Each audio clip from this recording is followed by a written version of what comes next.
Fala, meus lindos aí do terceiro ano, muito bom estar mais uma semana com vocês. Que satisfação a gente gravar mais uma aula com todo carinho para essa galerinha aí do terceiro ano que vai fazer o Enem e que com certeza será aprovado aqui no Colégio Madre Savina, porque tem a melhor equipe de professores de Teresina, do Piauí e do Brasil. Agora é do Brasil, nós estamos online para todo o Brasil aí. Assista a nossa aula agora, assiste as dicas aí que nós vamos fazer para o Enem e, consequentemente, não sai daí, assiste o vídeo todo para depois a gente tirar as dúvidas com vocês aí no plantão. Fique ligado, vamos começar mais uma semana da aula de Geografia 1 do professor Carlos Alberto. É aí, vamos lá!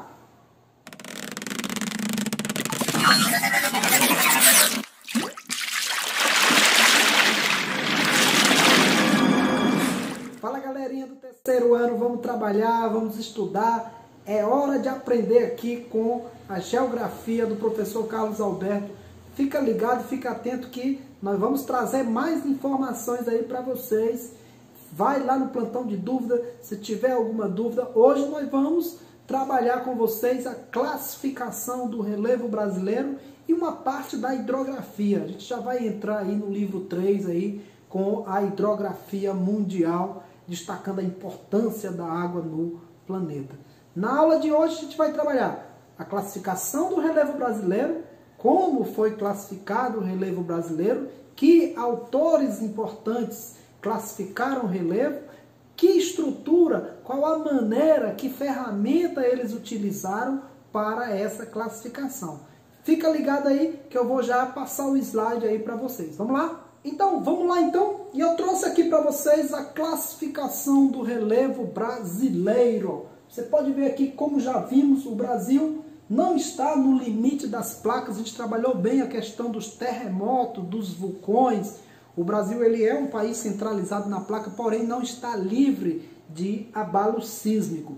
E um dos fatores também é porque nós temos um relevo bastante antigo, desgastado e, consequentemente, já consolidado. Isso permite a estabilidade tectônica, como a gente falou aí na aula passada. E outra coisa que eu disse também, o relevo brasileiro é 64% de rochas sedimentares, 36% de escudos cristalinos. Então, galera, eu coloco aqui para vocês a classificação do relevo brasileiro. Sempre quando tiver falando sobre classificação do relevo brasileiro, você vai lembrar de 3 classificações do relevo brasileiro. A de Haroldo de Azevedo, a de Jurandir Rossi e a de Assis Absaber. A gente vai dar maior detalhes de vocês sobre essas 3 classificações do relevo brasileiro. Eu trago agora aqui para vocês a classificação de Haroldo de Azevedo. Professor, o que pode cair sobre a classificação de Haroldo de Azevedo? Galera, é a classificação mais antiga, é a primeira classificação do relevo brasileiro. Haroldo de Azevedo fez essa classificação em 1940. Ele não utilizou muitos recursos tecnológicos que nós temos hoje. Então ele se baseou pela fisionomia do relevo. Ele fez uma classificação parcial. Ela é importante por quê? Porque foi a primeira classificação do relevo brasileiro. Ele propôs o primeiro mapa físico do Brasil. E aí ele trouxe o quê? Identificou 8 unidades do relevo do Brasil que a gente vai colocar aqui. Essas 8 unidades, né? Que foram 4 planaltos e 4 planícies. Sendo que a planície amazônica é a maior delas, né? Para ele, na época, a planície amazônica era gigantesca, né? Então, que foi corrigido depois, principalmente, né, por Assis Absaber. Beleza? Então, vamos lá. O que o Absaber fez? Ele deu uma melhorada na classificação de Haroldo de Azevedo. Ele já teve também uma outra característica. Ele já usou o quê? A estrutura fisiológica, ou seja, Assis Absaber se baseou na fisiologia. Na década de 60, o geógrafo Assis Nassib Absaber propôs uma nova classificação do relevo brasileiro, corrigindo um pouco a classificação de Haroldo de Azevedo. E aí você tem que diferenciar um do outro, que eu já falei aqui em sala de aula. Haroldo de Azevedo, ele teve a classificação da fisionomia. Assis Absabe, da fisiologia. Aí você deve perguntar, qual a diferença, professor? A fisiologia, ele pega mais a estrutura do relevo, a formação do relevo. E já a fisionomia, nas formas, ele se baseia mais nas observações da forma. Então, o que é que Haroldo de Azevedo propôs e o que o Assis Absabe transformou? Sabe, identificou, ao invés de 8 unidades, 10 unidades do relevo brasileiro. As planícies são terreno e construções que recebem mais detritos. Olha aí, pessoal, detalhe das planícies. Recebe o quê? A sedimentação é maior do que a erosão. Recebe mais detrito do que perdem. E os planaltos, que foi que a gente falou também, eles são terrenos de destruição. A erosão é maior do que a sedimentação. Isso aqui, inclusive, é estudado nas formas de relevo que a gente vê aí no livro. Então, o Assis Absabe, ele foi bem mais fisiológico, ele foi bem mais preparado. Então, está aqui as 10 unidades do relevo brasileiro, né? Lá no livro de vocês também vão encontrar essas 10 unidades, né? E aí, o que ele aumentou? Você lembra que no Haroldo de Azevedo foram 4 planaltos e 4 planícies. No de Assis Absabe, ele acrescenta as regiões litorâneas, que a gente vai ver aqui, ó. Ele pega as chamadas planícies do Pantanal, as terras baixas que ele chama aqui. Então, por isso que ele acrescenta aí em 10 unidades. Essa é a classificação de Assis Absabe, galera. Muito usada, inclusive, na questão dos domínios morfoclimáticos. Muito usada, inclusive, na questão dos biomas. Pessoal, inclusive, como é que eu vou saber a diferença de um mapa, de uma classificação para outra? Galera, fica atento o detalhe, né? Quanto mais unidades for, mais recente é essa classificação. Lembrando aí para vocês que Haroldo dividiu em 8, Assis Absabe dividiu em 10. Vamos agora para a mais recente classificação do relevo brasileiro, Jurandir Rossi. Coloca isso aí, anota isso no teu caderno, Jurandir Rossi. Essa é a classificação mais atualizada do relevo brasileiro. Se o Haroldo de Azevedo não usou muita tecnologia, não usou muitos recursos, o Jurandir Rossi, sim, ele teve participação do projeto Radan Brasil, que ele capturou imagens de satélite, já é bem mais moderno. Ele trabalhou com vários estudantes da USP em detalhe dessas imagens, então ele foi mais rigoroso e, consequentemente, isso ajudou o relevo brasileiro a ser mais criterioso, né? Jurandir Luciano S. Rossi já veio aqui, ó, publicou o mapa com 28 unidades. Essa é a grande diferença. Fica atento, aluno aí, que vai fazer o Enem. 28 unidades. Saiu de 8 para 10, agora 28 unidades. Essas são as questões que mais a gente busca com relação ao relevo e a classificação do Brasil. O mapa foi resultado do projeto Radan Brasil, como eu falei, que utilizou as técnicas de aerofotogrametria. Essas são fotos e imagens também tiradas da barriga do avião em uma câmera que é instalada. E com relação ao mapa, ó, você pode observar aqui o mapa, ó, bem mais detalhado, né? 28 unidades.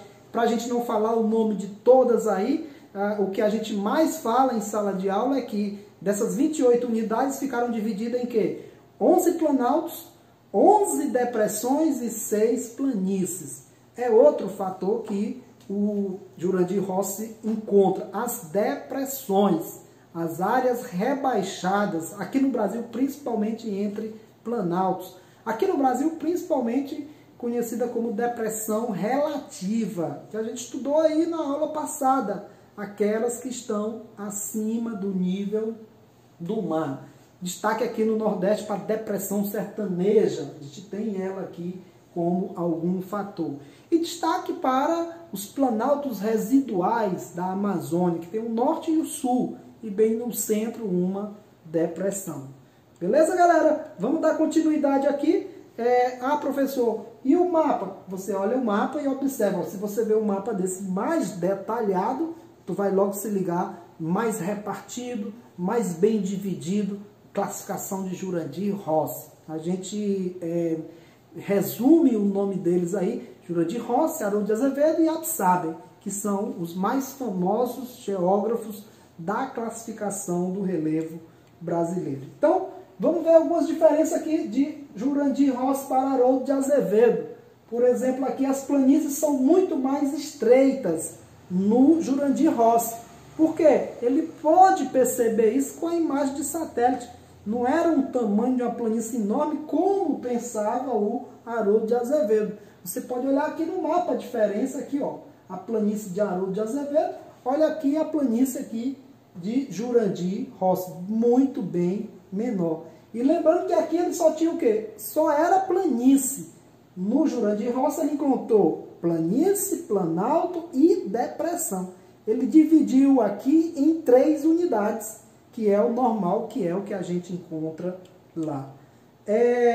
No Jurandir Rossi predominam as depressões, aí você vai lembrar, são 11 depressões, 11 planaltos e 6 planícies, totalizando 28 unidades. Só lembrar também que o Brasil ele é um país de predomínio de planaltos e depressões. É o que muda aí nessa classificação. Os planaltos, a gente já viu as formas de planaltos, né? São blocos inteiros nos pontos circundados por depressões. As características dos planaltos a gente pode ver aqui, né? O Planalto das Guianas, que tem o Pico da Neblina, é o maior pico do Brasil, né? Que é o da Neblina, depois vem o 31 de março e o Pico da Bandeira, são os 3 maiores picos do relevo brasileiro. E aqui o Planalto Central Nordestino com destaque para a Depressão Sertaneja, onde você tem a Serra de Ibiapaba, que já é aqui na fronteira com o Piauí e o Ceará. Você tem a Chapada do Araripe, né, na Depressão Sertaneja, e o Planalto da Borborema. Essa figura, inclusive, cai muito aí em questões de vestibulares, representando as 3 formas do relevo brasileiro: planalto, planície e depressões. Aqui, as serras e planaltos, né, do leste e sudeste. Aqui é o grande destaque, pessoal, que eu falei já em sala de aula, os famosos mares e morros. O que são esses mares e morros? São morros arredondados, né, em formas de meia laranja, que a gente vai encontrar aqui na região sudeste, está predominado por esse tipo de morro. A gente tem aqui o Planalto Meridional, já é no sul do Brasil, e aí a gente entra na questão dos solos, é a região que mais tem o solo de terra roxa, de origem arenítica basáltica, a gente tem esse detalhe aí. Beleza? Então, eu vou encerrar aqui, nós vamos agora fazer atividade, eu vou tirar um tempo para a gente resolver algumas questões aí no nosso livro, aqui direto dessa videoaula. Depois, se você tiver dúvida, vamos lá para o plantão de dúvida, que daqui a pouquinho tem mais uma aula. Galerinha, vamos agora resolver questões aí para vocês aí do livro 2, né? Do último capítulo aí do nosso livro 2, que corresponde, inclusive, à nossa videoaula que nós acabamos de explicar para vocês, a classificação do relevo brasileiro. Então, eu trago aqui uma questão já para você analisar esse mapa, e é através dele que você já vai descobrindo que classificação é essa, de onde ela surgiu. É importante você ver os detalhes. Aí a questão não está dizendo, o mapa não está mostrando de quem é essa classificação, mas você vai perceber que é uma classificação bem detalhada, é uma classificação com bastante unidades. Isso vai te ajudar a responder essas questões. Vamos lá então. Vamos lá para a 9ª questão aí da página 54. Abre aí teu livro e vamos acompanhar conosco. As formas de relevo da superfície terrestre são resultantes da interação de 2 grandes forças, a endógena e a exógena. Lembrando que a endógena são os agentes internos, tectonismo, vulcanismo, abalo sísmico. E as exógenas, os agentes externos, chuva, temperatura, água, o homem, as plantas, animais, todos eles provocam a modificação e a interação para a forma de relevo. Então, aqui se trata do território brasileiro. Então, a gente classifica e vê aqui, ó. Inclusive, isso aqui vai ajudar você aqui. Fica de olho aqui nessa mancha escura, na mais clara e na branca. E é lá que a gente vai responder essas questões aí. Vamos lá, então. Ó. Diz o seguinte. Com base na proposta do relevo, né, da classificação do relevo brasileiro, assinalada no mapa anterior, e em seus conhecimentos, é correto afirmar. Vamos ver aí. 1. No mapa, as porções do território mais escuras correspondem às depressões, estruturas geológicas que remontam à era pré-cambriana. Vamos dar uma olhadinha aqui rapidinho no mapa, quem são essas áreas mais escuras? Se você observar, ó, elas não estão em áreas de rios. Eu observo aqui o rio Amazonas, né? Então eu observo aqui o litoral. Essas são áreas de planície, as mais claras. Então já vai colocando aí, consequentemente aqui, essas são áreas de depressões.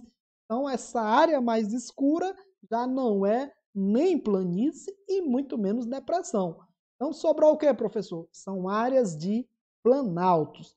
Se lá na resposta tivesse dizendo que são áreas de planaltos, formadas desde a era pré-cambriana, tinha mais rumo.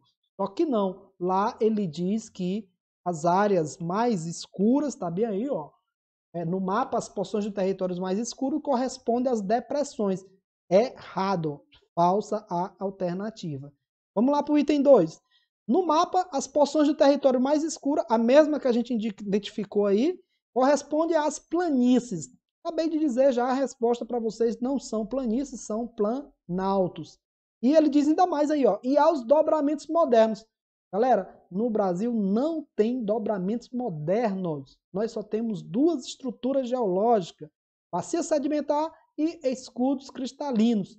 São essas duas, não há dobramento moderno. Então o item 2 é falso. O item 3, na classificação do relevo assinalado no mapa, foi proposta por Assis Absabe como resultante do levantamento do território nacional realizado pelo projeto Radam Brasil. E aí, galera, para você responder isso aí, você teve que assistir essa videoaula aqui, que eu falei agora há pouco. Quem fez a classificação mais recente, mais atual, utilizou o projeto Radam Brasil, que é as imagens de satélite. Não foi nem Absabe e nem Haroldo de Azevedo.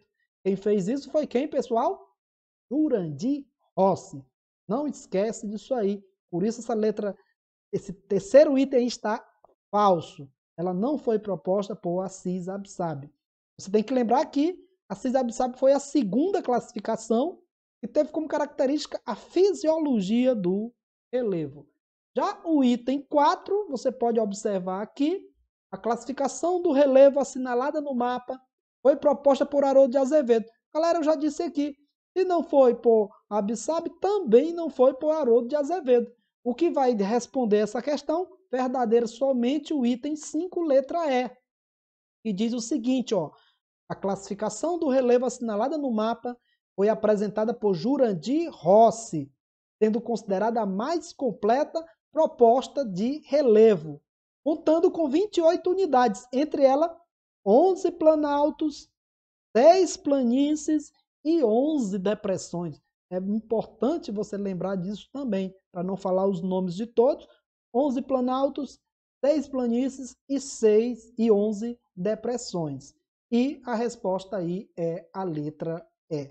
Beleza? Vamos responder mais uma aqui rapidinho. Eu vou trazer aqui essa questão número 1 da questão do Enem e dos vestibulares. Vou diminuir aqui para você visualizar aí, ó. E diz o seguinte, o desenho abaixo é do geógrafo francês Antônio Pellegrini, que em 1858 ilustrou os dois mapas. Observe-os e tomando por base seus conhecimentos prévios de geografia física, assinale verdadeiro ou falso. Os dois mapas aí já mostram, um mostra a América, outro já não mostra, uma separação, tem muito a ver com a questão aí da teoria da deriva continental, só que o autor faz outra proposta. Vamos ver o que se trata aí. Item 1. Trata-se de uma ilustração preliminar à teoria da deriva continental. Sim, por quê? Foi preliminar porque a teoria é de 1912. Anota esse detalhe aí. Notoriamente defendida ainda no século XIX pelo geógrafo que foi mencionado e pelo alemão Alfred Hennig. Verdadeiro aí, ela é uma teoria preliminar antes da teoria da deriva continental, isso é verdadeiro. Item 2. Apesar das discussões sobre o assunto serem bem antigas, somente no século XX, pesquisadores concluíram que a litosfera terrestre é composta por vários pedaços, tanto no continente quanto no leito. Foi isso aí que gerou o quê? A teoria das placas tectônicas. Verdadeiro também. Essa é o que gera esse fator.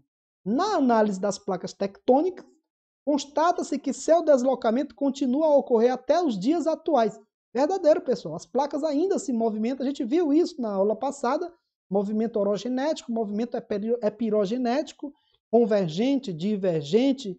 E isso provoca o quê? Terremotos, né? Isso provoca diferentes magnitudes que ocorrem diariamente no planeta. É verdadeiro também esse item 3. E o item 4, o esboço que o geógrafo construiu visava explicar as mudanças marítimas e o impacto das decorrências oceânicas no clima continental. Verdadeiro, pessoal. Isso aí foi a proposta feita por esse francês, Pellegrini. Ele teve como, nessa obra dele, justificar, explicar as mudanças marítimas e os impactos, principalmente na expansão marítima que teve lá do século XV ao XVIII. Então é verdadeira também. E o item 4, na perspectiva da teoria da deriva continental, a ideia defendida é que, outrora, os continentes já estiveram interligados num supercontinente chamado Pangeia. Falso, porque essa ideia não é de Pellegrini, né? Nós estamos aí acabando de ver qual é o objetivo do trabalho de Pellegrini, explicar as mudanças marítimas, e não a questão da Pangeia. Quem fez isso? O alemão Alfred Hennig, muitos anos depois. Muitos anos não, 1912 já estava bem mais próximo. Beleza? Então é falsa. Então, somente a última aí é falsa. Fica ligado, faz mais atividades aí. Qualquer dúvida, me chama lá no plantão, né? Traz tua dúvida já anotada que a gente vai dar continuidade. Beleza, galera? Até a próxima. Galera, muito obrigado por mais uma aula. Que Deus conforte o coração de todos vocês, dê muita saúde e paz, né? Estamos vivendo nesse momento difícil, mas temos que viver e levar adiante as nossas obrigações. Fica com Deus, um abraço para vocês e se quiser mais informações, vai lá no meu canal, no YouTube, né? Eu também tem um canal, tem algumas aulas disponíveis, principalmente você aluno do terceiro ano que vai fazer o Enem. E qualquer dúvida, nós estaremos aí no plantão de dúvidas. Beleza, meus amigos? Um abraço, tchau!